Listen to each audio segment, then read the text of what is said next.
नमस्कार मंडळी. 4 दिवस झालं व्हिडिओज टाकता आला नाही, त्यामुळं सॉरी. पण इथं मी गावाकडे गेले होते, त्यामुळं जमलं नाही. गावाकडे गेल्यावर एक दिवस बाजारला जाण्याची संधी मिळाली. मग तिथं बघा, कोण कुणासाठी येतं, कोण बाजारला घेण्या देण्यासाठी येतं, कोण स्वस्त विकतं, कुणाला तरी काहीतरी काम असतं.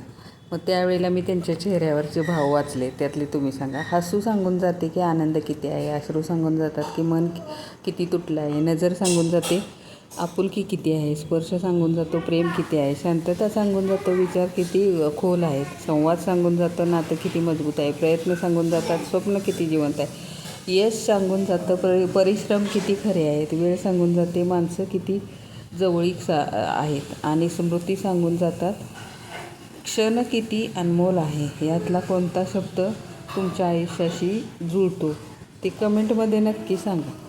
आणि मी ह्या अशा पद्धतीनं बाजारात बघितलं ना, तर ते प्रत्येकाच्या चेहऱ्यावरचे भाव होते. म्हणजे बाजार म्हटलं आहे कशाला, तर त्याच्यावर एक प्रत्येक गोष्टीची नाना तऱ्हेची भाजी जशी मिळते ना, तर तशा पद्धतीचे मी त्यांच्या चेहऱ्यावरचे भाव वाचले. कुणाला तरी आपल्या बायका पोरांच्यासाठी घरला जायचं होतं, कुणाला तरी लग्नाला जायचं होतं, म्हणून स्वस्त विकत होते. धन्यवाद.